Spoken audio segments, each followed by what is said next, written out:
Ова издание, македонска апликација за квалитет на воздух, достапна и во САД. Почна есенскиот семестар, студентите неопходни за опстанок на локалниот бизнис, но и закана за ширење на вирусот. Како властите го решаваат овој проблем? Кината во Њујорк се отвораат. Но на каков начин? Ке слушнете во продолжение. Останете со нас. Поздрав од Вашингтон. Јас сум Милена Ѓоргиевска. Почнуваме со Newsflash на гласот на Америка на македонски. Апликацијата Мој воздух на програмерот Горијан Јовановски почна да се користи во САД. Таа е особено актуелна по пожарите во Калифорнија. Колегата Јане Бојаджиевски разговараше со него. Now, this is a picture of my home city, Skopje, and I can assure you the city is there. You just can't see it because of all this smelly fog. 27-годишниот скопјанец Горијан Јовановски е софтверски инженер. Стои зад апликацијата Air Care, позната како Мој воздух, која информира за загадувањето на воздухот во 39 земји на 8 јазици. Вели ги комбинира двете пасии – технологијата и екологијата. Горијан, што е Air Care?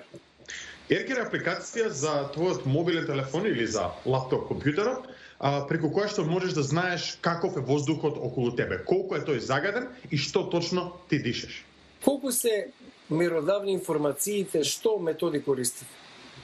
Така, информациите ние ги добиваме од три главни извори. Едно се државни мерни станици за загадување на воздухот, второ се од волонтерски мерни станици кои што може да бидат поставени од него како мен или тебе, и трето се од сателитски мерни станици кои што се податоци од Европската вселенска агенција и од НАСА.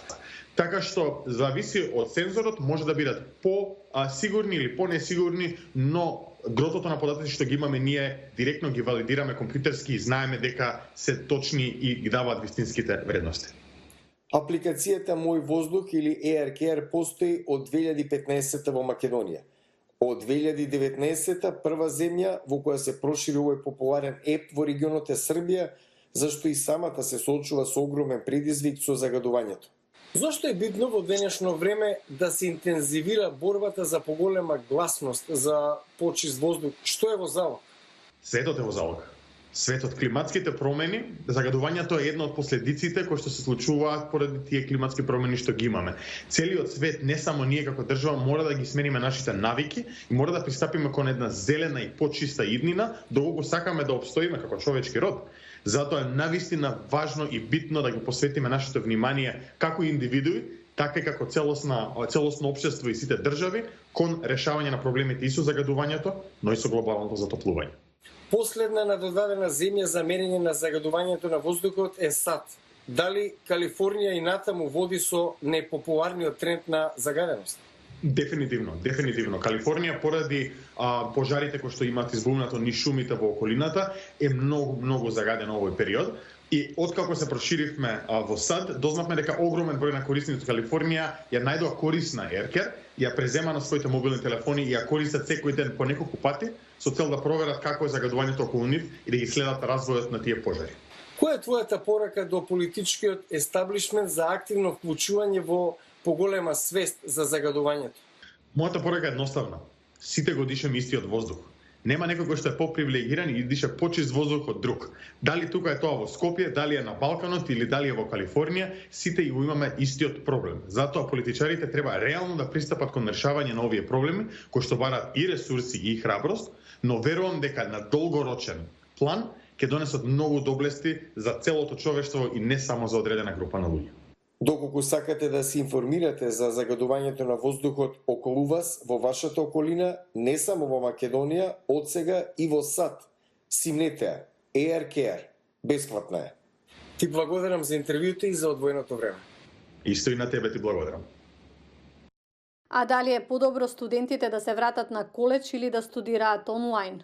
Ова е дилема и на собствениците на бизнис низ градовите во САД. Еве зошто. Кога над 40.000 студенти на Универзитетот на Мичиган си заминаа дома на почетокот на годинава поради пандемијата, локалните бизнеси во голема мера ги почувствуваа последиците. Беше како снежна бура без снег. Никој не излегува на улица. Есенскиот семестар почнува овој месец, а дел од наставата ќе се одвива во училница. Тоа носи надеж, но и анксиозност за бизнеси кои зависат од студентите. Адам Ловенстайн е собственик на бар. Се радувам што студентите се враќаат. Првото чувство е позитивно. Джастин Херик има ресторан. Моето чувство е дека ќе има зголемување на бројот на заразени.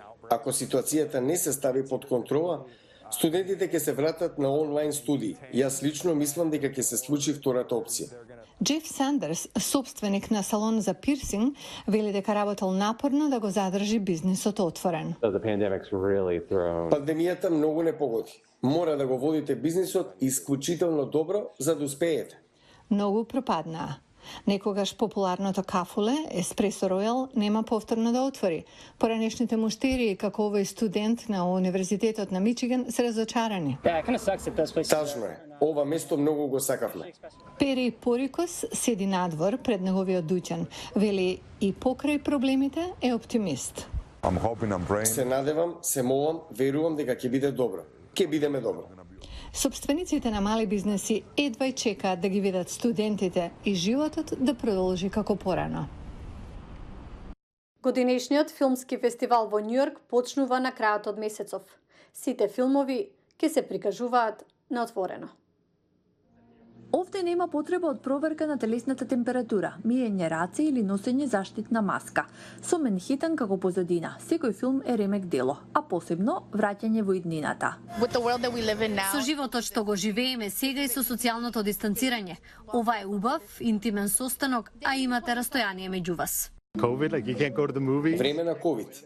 Не може да одите во кино никаде всушност, ова е шанса да гледате филм на отворено. Нешто поинакво. Њујорк не брза да се отвори, поголемиот број смртни случаи што го направи жешка точка на вирусот.